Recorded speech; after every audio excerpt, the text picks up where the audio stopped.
Good evening everyone. এই দেখো, আজকের থেকে পাবলোকে এই খাবারটা দিতে শুরু করব।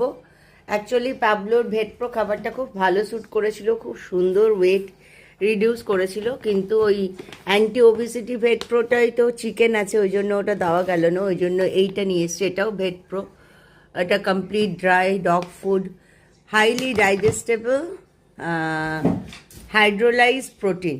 হ্যাঁ, মানে এটাই single grain formula, no corn, wheat আর সোয়া এটা নেই। ওর যেমন হুইট, সোয়া এগুলো খাওয়া চলবে না। হাইপার অ্যালার্জেনিক, মানে এটার থেকে কোনো অ্যালার্জি যাতে ফুড থেকে না হয় সেই রকমভাবে এটা ফর্মুলেটেড আছে। আর এখানে আছে হলো যা যা ইনগ্রেডিয়েন্টস সেগুলো লেখা আছে। তো পাবলো যেহেতু এই ভেট্রোর খাবারটা খুব স্যুট করেছিল, আজকে নিয়ে এলাম। আজকে এটা দিয়ে পাবলো